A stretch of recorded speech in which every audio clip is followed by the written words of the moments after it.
Dr. Norma. Hello, nice to meet you. Thank you so much. We have Kevin. Hi, nice to meet you.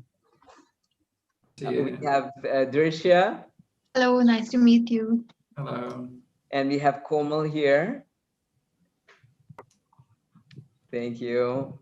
And I believe we will also have Ivan joining shortly. I just wanted to say, sir, these are, the group is youth leaders who are mobilizing several other young people around the world and also leading initiatives on the ground using technologies, social entrepreneurship, and facilitating change on the ground in different parts of the world. So we're very excited to have you here, and I'd like to start by conveying my warmest welcome to you, sir, Bjørn Haugland, and we're in this conversation today about business climate leadership. And I'd like to take this opportunity to welcome you on behalf of the entire POP family. We're thrilled to be together with you.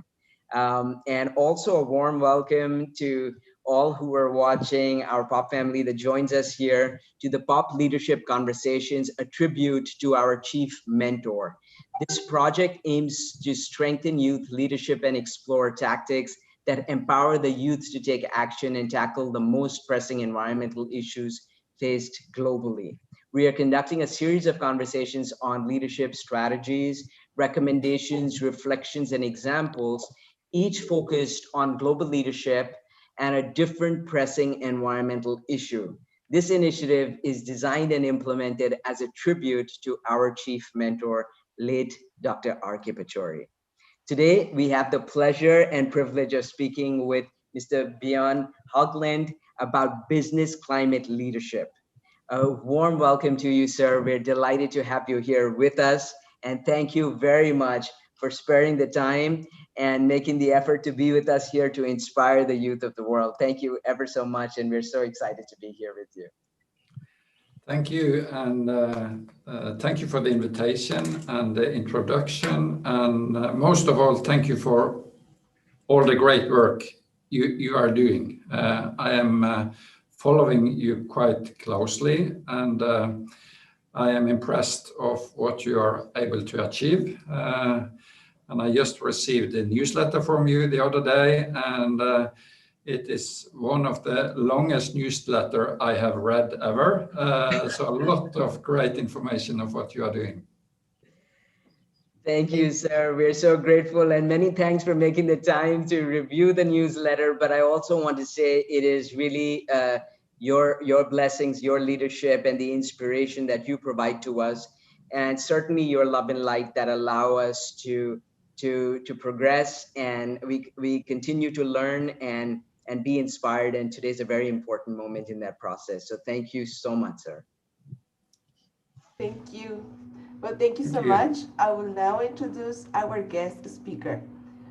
Bjørn Kjærand Haugland is the CEO in Skift Business Climate Leaders, an initiative that brings together the country's leading business to push for emission cuts. He is the former Executive Vice President of Chief Sustainable Officer in DNV GL Group, with extensive experience assisting multinational companies in areas such as sustainability, climate change, and innovation. Throughout his career, Haugland has had multiple leadership roles in both Norway, Korea, and China.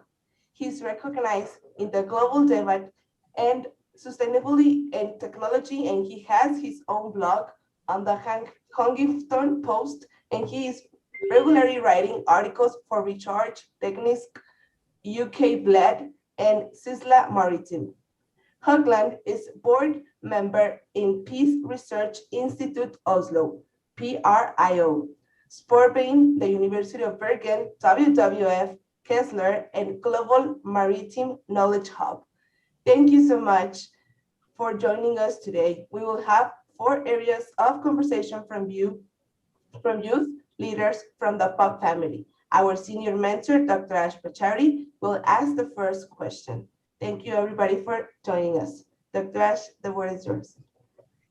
Thank you very much. And a warm welcome again, Mr. Haugland. It's such a pleasure, sir, to have you here. And as we start the conversation, I'd like very much, sir, to seek your perspective on what particularly leadership in the business and climate arena mean to you, please. Thank you. Yeah, so thank you again. And we believe firmly that business should be a force for good. And basically in Skift, we take rather inspiration from history in the sense that, if you go 100 years back, you will see that many of the business leaders were kind of more occupied about understanding how business could be a vehicle to solve societal challenges. And business is here for the society, not the other way around. Business is here to support the society. And I think in coming back to today's words, obviously we see a lot of challenges ahead. The UN has formed this with the UN Sustainable Development Goals, which basically are 17, societal challenges. And we believe it is an enormous business case from the business to make sure that their business models are aligned in the way that they contribute positively to those 17 goals. And in Skift, we in particular focus on Goal 13 on climate action, because we believe that if we are not succeeding on climate, that will be a big barrier in order to achieve the other goals as well. And I can happily report to you that it is a lot of interest around this now in the world of business. And we see the younger the business leaders are, the stronger this perspective are. So a lot of my time I use to mentoring younger business leaders in this perspective. And that always creates a lot of energy, inspiration, but most of all, it creates a lot of innovation. And we see those businesses which are grasping this perspective, they are more innovative, they are creating more values, and they are attracting better people to join them and work for them. Thank you. That's, such a privilege to have someone like you who'd mentor young entrepreneurships and business leaders who are invested in making the change and leading climate action. And I just want to thank you because the emphasis and your voice, I think, but your wisdom and experience would definitely be a great force in helping the youth of the world, sir. And I think that these are the kinds of changes we need today. And like you said, with a lot of the young people, that's where a lot of the energy and the force comes forth. And I always feel that with the support, the distance that can be covered is so great. And so with your mentorship, your wisdom and experience, I have no doubt that many, many, many young business leaders will achieve great height. And we need this now more than ever, because we need the businesses of the world to really be invested in the challenge areas, especially goal number 13, which we know is an undeniable area that requires investment and intellectually and entrepreneurially and in every sense of the word from all stakeholders. So thank you very much for your leadership in this arena, sir, and for sharing your perspective on this. But I just want to say that I'm very, very excited about your own investment in the youth of the world. This means a lot to us. So thank you so much. And with that, I'm going to pass back to Vanessa, who I think will guide us from here. Thank you, Vanessa. Thank you so much, sir. Thank you. Thank you so much, Mr. Porter, for that wonderful question. I think it's a forte for us today to have you here and to learn from all your knowledge. Thank you so much. We are really privileged. So now we are going to pass on with Kevin. Kevin is going to ask the second question. Thank you, Kevin. Thank you, Vanessa. We all know that business have a key role they need to play in order to benefit the environment and save the problems that we have right now facing in the world. The thing is, how can we help them achieve their goals? How can we communicate them the urgency that we need them to change their processes, but also they're facing some challenges now in pandemics. They have less investment, and how can we help them change the process or the materials into a more eco-friendly one? Yeah, thank you for a great question. And even though I am representing the business sector and I love business, and I really genuinely believe that business is a force for good, I definitely also know that that is kind of today not true for all businesses. Many businesses are working for one shareholder, that is the owner, and that is to create on short term as much money as possible for the owner. So a lot in the business world today is driven by short-termism, that you are doing the priorities which are giving, most result. And then I talk about financial results in the short term. And this we need to change because we need a business sector who fully understand that they are here to support the society, and they are here to contribute to solve the societal challenges the world have today. And then I think the youth, can do a lot because you need to be the business sector's critical friend. So you need to be very critical. Today, in today's world, you can use social media, you have a lot of tools in your hand, and you need to help the businesses to make this transition.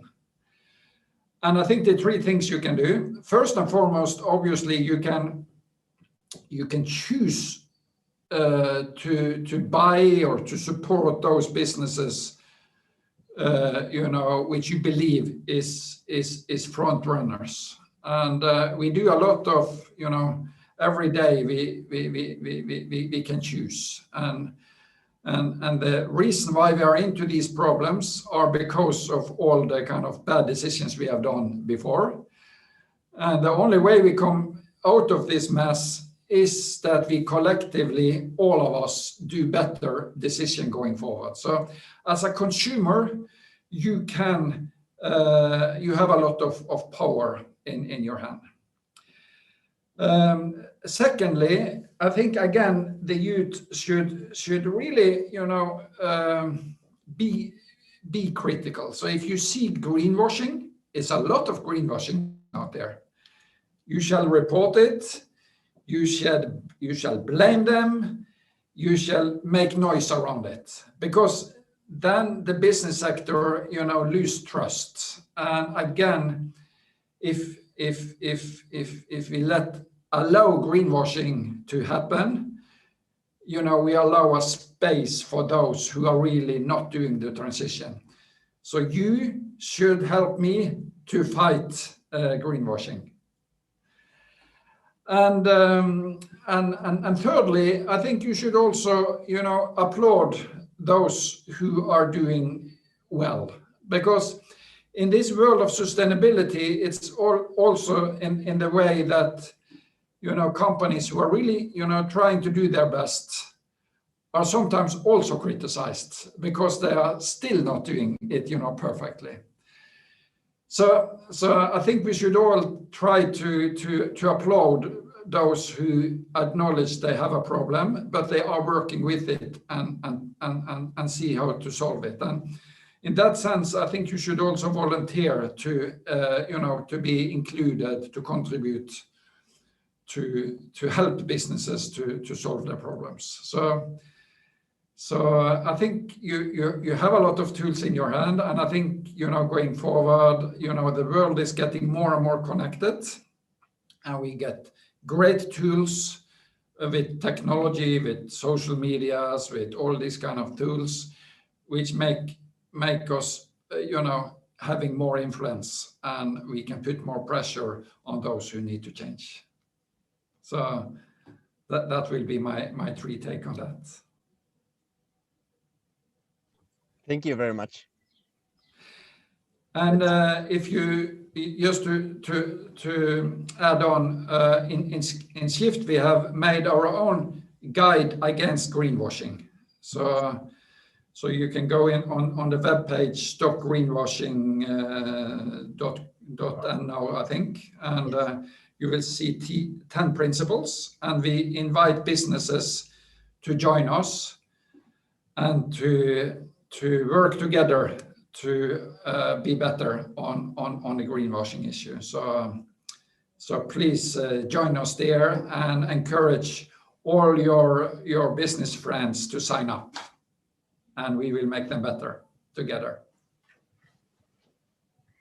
That is such great advice, and we would like to circulate that actually widely, because I think we need young people to become aware of especially those guidelines, but very importantly, like you rightly said, to also to amplify their voices and make choices that are informed and clearly are not in any way inadvertently even rewarding the greenwashing, because it's very easy for someone who is not in the know to sort of make the wrong choices. And I think that this is a moment where we need to be informed, and we have access to the information, we have access to the inspiration and the leadership that you've provided, and through Skift, I think we'll make sure we circulate the guidelines so that people are aware, and choices make a big difference.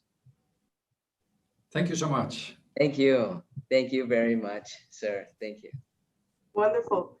Well, thank you so much. Now we are going to pass the word to Trisha. Trisha is going to ask the 3rd question. Thank you. Thank you, Vanessa. Hello, sir. My question is, what are the most effective ways to incentivize businesses to go green? And what kind of impacts can ESG and carbon credits have on business worldwide? I think the best way to incentivize business to go green is to have a proper collaboration between business and governments. Governments are setting out the frame condition in which businesses can operate, and that means that we firmly believe in regulation. In Skift, we believe in strict regulation. So we think that it's important that the governments put out a strict regulatory scheme for the businesses for their operation.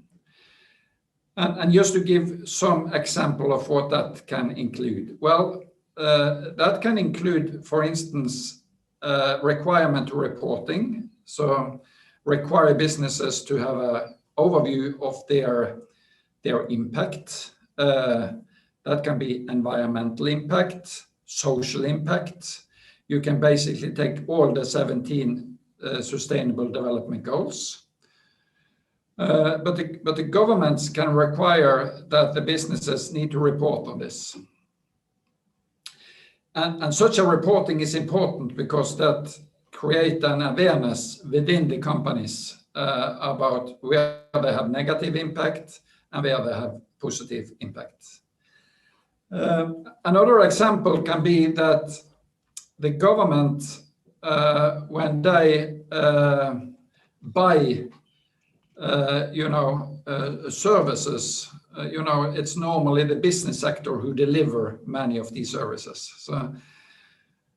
So in procurement, you can put requirement to sustainable procurement, that it's not only the price who should decide who is getting the job or who is getting the offer, but you also need to respond on some sustainable requirements and criteria. So I think that is maybe in the interaction between government and businesses, a few examples on how it's important to understand that businesses are operating in an environment, and the regulatory environment need to be set strict from the government. And the stricter they are setting requirements to business, the more business will improve, change, and develop themselves. And so in Skift, we ask the Norwegian governments to put high requirements to us, because we say that the higher requirements you put to us in Norway, the stronger we are getting in order to compete in Europe.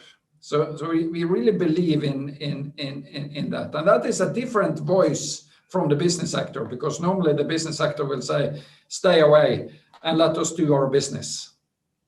But then you don't get the change. And the world need a change, and we need a rapid change. And that is important. And I think that just touched on your next question as well about ESG, which is becoming,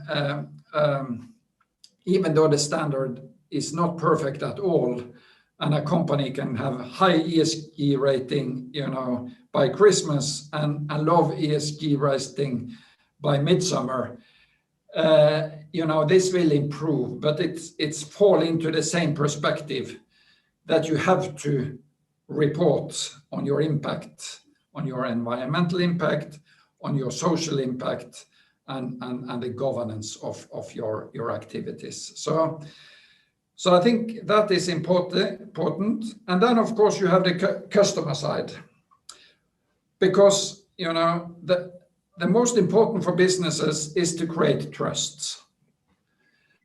The most important to create trust is transparency. And as customers are getting more and more informed, mainly because of technologies, you will see that those companies who are making best progress are those companies who are able to give the customers trust through transparency. And that is transparency in terms of visibility of their supply chain, visibility of their working condition. So it's visibility in all corners. And that's why I tell business leaders, if you want to compete in tomorrow's market, get prepared to be naked. It's nowhere to hide, and the more naked you are in your operation, the more trust you create, and the more trust you create, the more competitiveness you create, and the more customers you get, the better financing you get, and the more support you get from your regulatory friends. So that will be my advice in that respect. Thank you so much for bringing out these points, like how the importance of reporting, and then what the strict regulations can bring up change at so many levels when there is a transition going on, or where the businesses are trying to adapt based on the requirements of the customers and the market. Thank you so much for answering this question. Thank you. Thank you. Well, thank you so much, Drisha, for asking the question, and thank you, Mr. Bjørn, for this wonderful answer. So now I would like to ask Ivan. please to ask the fourth question. Thank you, Ivan. Thank you so much, Vanessa. So my question is, what advice would you give to young leaders who are starting their green businesses, and how can they prioritize both growth and sustainable development? Yeah, so my advice is, you know, in the outset, to forget what I call the old perspective. In the old perspective, you know, and when I talk to all business leaders, they say, okay, it's either profit or it is sustainability. But you know, that is gone. The new perspective and the current perspective is actually that it is sustainability and growth, and sustainability and profitability, and sustainability and competitiveness, you know, they shake hands, hand in hand. And you can see a lot of surveys on this, you can see a lot of statistics on this. So that is number one. And I also work with a lot of startups, and I work with a lot of investors these days. And I can assure you that all over the globe, the investors are looking for companies that are positively contributing to solving, you know, the sustainability challenges. So investors, I'm an engineer by training, so normally I make jokes to you know, people with you know, financial background, but I would say now, you know, people with financial background and investors, they really understand risk. And the table have turned, the tide have turned. Now, high risk is to be involved in businesses which do harm to the environment. Low risk is to be involved with businesses which are working on the mega trends, which are basically, you know, can prove that they are doing something with the challenges the world have. That can be environmental challenges, social challenges.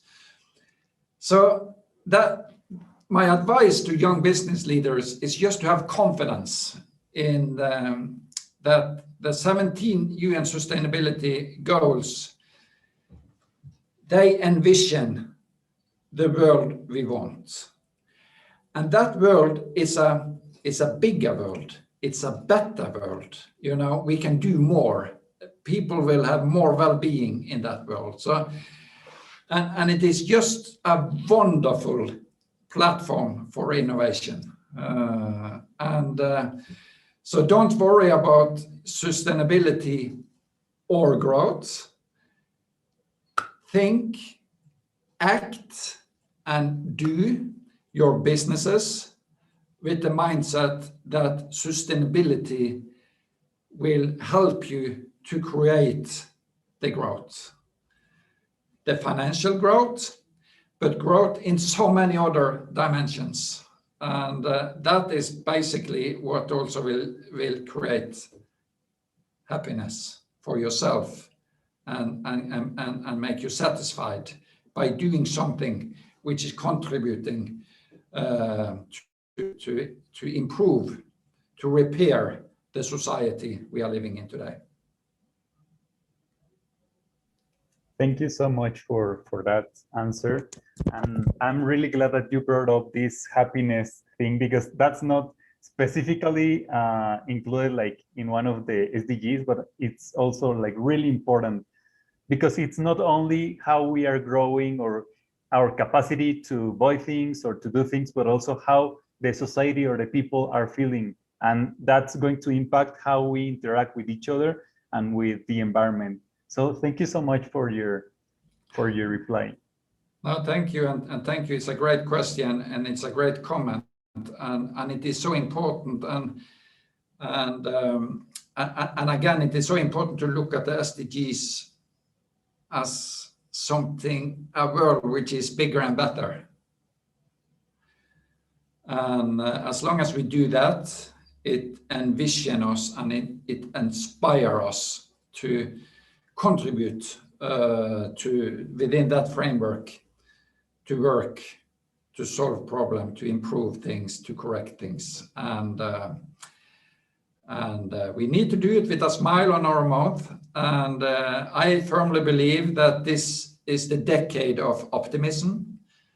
I think we should really, go into this decade with a lot of optimism, and we should work together, inspire each other, share good stories.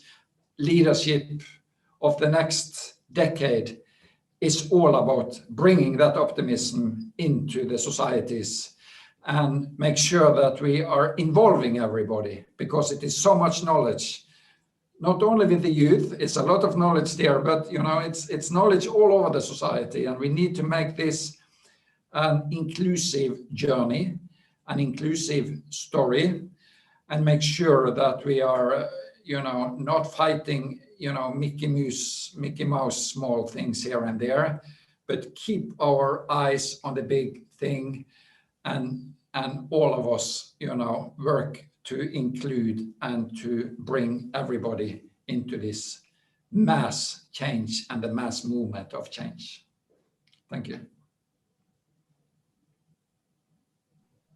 Well, Mr. Bjørn, I think everybody needs to listen to your advice today. It's a really honor to listen to you, and I really agree with all the important points that you brought today. Thank you so much. I would like to pass the word today to Dr. Ash.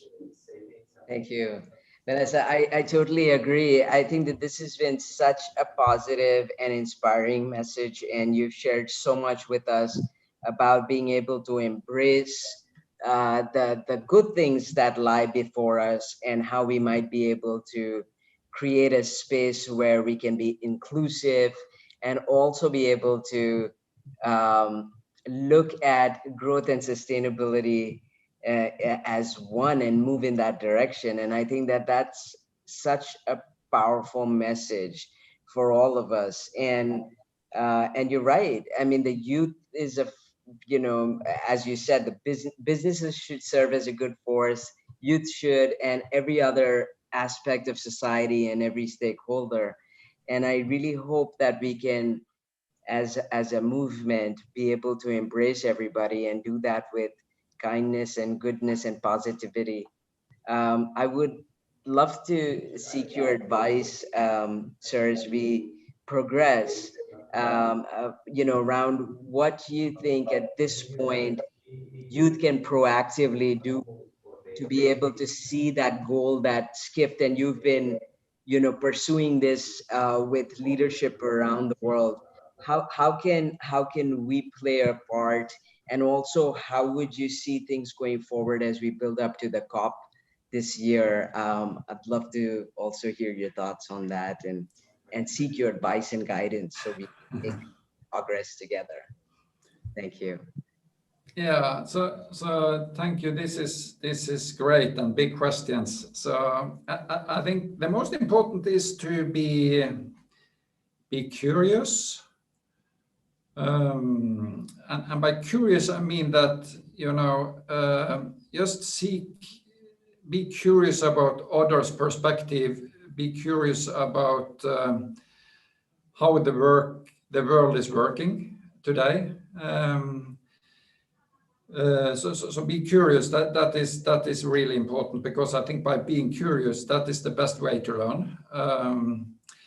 Secondly, be involved, and I think you in the pop movement are definitely involved. But just continue that. Be open, invite others. Collaborate with other networks. Amplify good messages, these things, and thirdly, as I said as well, use your power. Be critical. Shout up, because the business as usual world is just going there. So we need that youth movement, and you see what you did and what Greta Thunberg did, and what, you know, it's so many examples all over the world. But we need that voice. We need that impatient voice. And you know, many of the messages you are providing, and as Greta is providing, you know, it's not rocket science. It's basically what the science is saying. So this kind of phrase, unite behind science, I think is so important, because it is so much fake news out there, and it is so many interests who try to, you know, to interfere in this and make it cloudy. But it is not cloudy, it is very clear what the goals should be, what the challenges are, and we pretty much also know how to do it, because we have so much, you know, technologies there. So it's just that we are too much in love with the things, how it is done.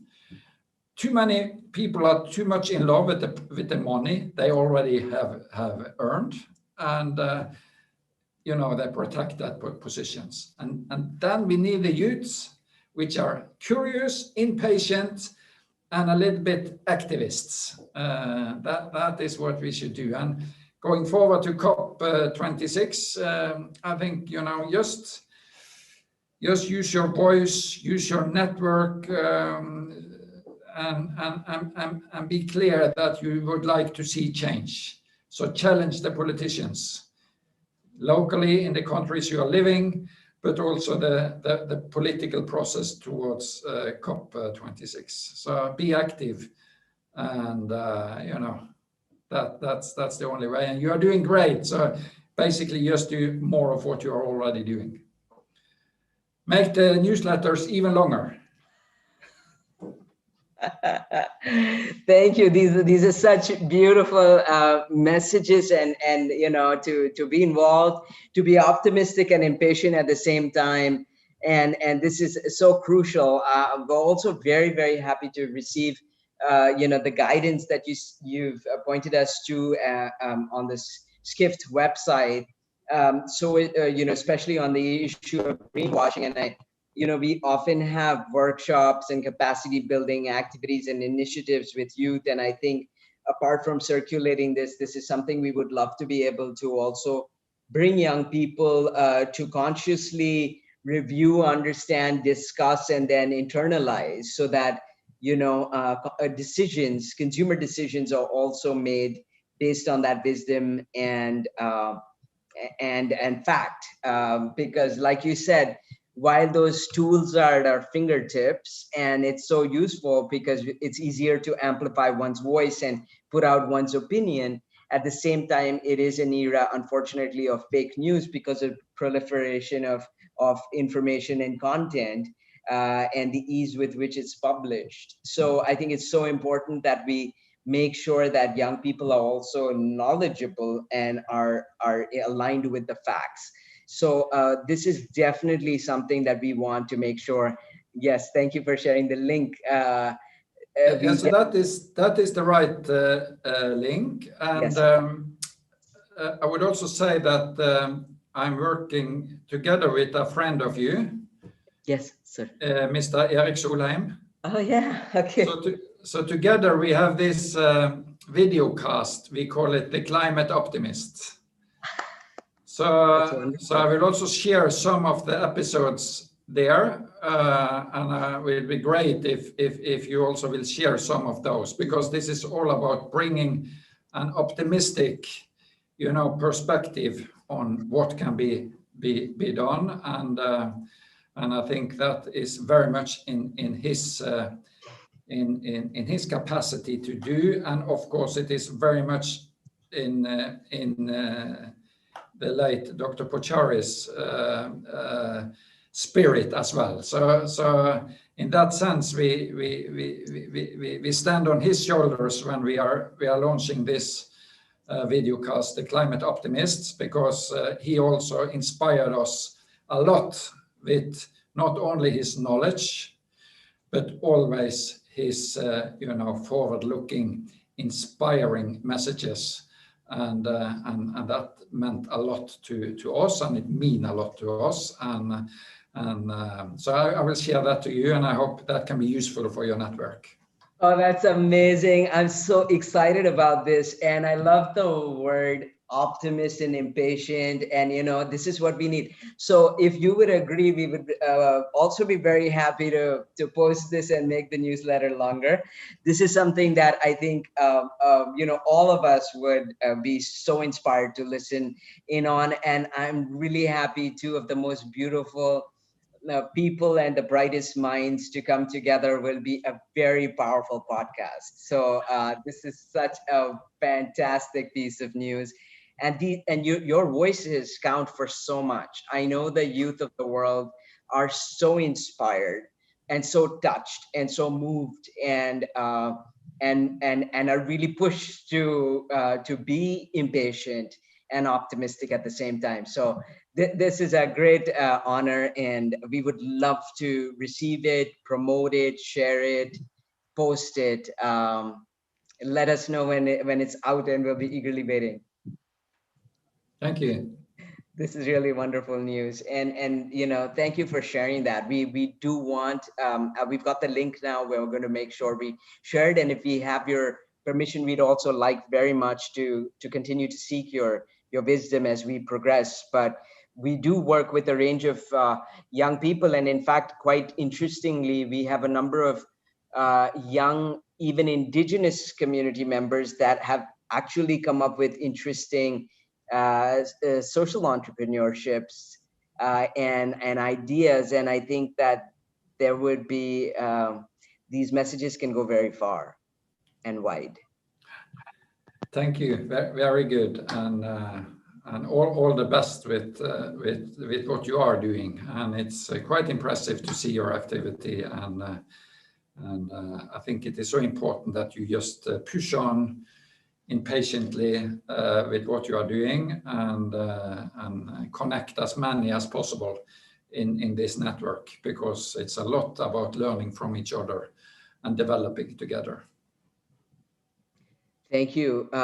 We definitely will. We'll seek and follow. You know, seek your insight.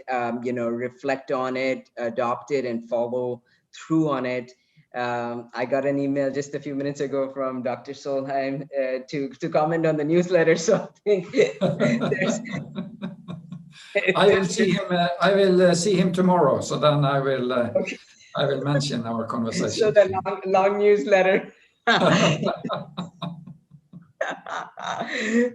We're very excited. This has been really most beautiful, and thank you very, very much, Mr. Haugland. We're so grateful, and I want to say that, you know, you've shared many things with us, but very importantly, key messages from optimism to impatient to amplifying our voices to being informed to being engaged, being involved, and acting. And I want to say that we've taken away a lot of practical tips and you know, know-how on how to pursue this. We will do, and we'll be in touch with you, sir, to make sure that we lend all the energy that we can, positive energy, to the important area you are trailblazing, and we walk in your footsteps. So thank you very much. We're truly honored to have had you with us in this important climate leadership conversation and this series, and also to say that you are a precious part of the POP family. So thank you so much for being a part of the POP family, and I convey my gratitude to all who've been able to join us here today and those who are watching us. And before we leave, we'd love to also get a picture with you, if we may, please, sir. Yes, please. Thank you. And I will share this with you as well. Thank you. Yeah. Thank you so much, sir. It's been such a pleasure and honor. And thank you very much to the entire POP family, and sir, to you for being at the heart of it. So thank you so much for all the great work you are doing, and thank you for inviting me into your family and your network. And I will only wish you, you know, all the best with your effort. And if it's anything I can do for you, please stay in touch, and I will do what I can do to support your work. Thank you so much. Thank you very much, sir. We deeply appreciate it, and all our love and gratitude always. Thank you. And thank you, Pam.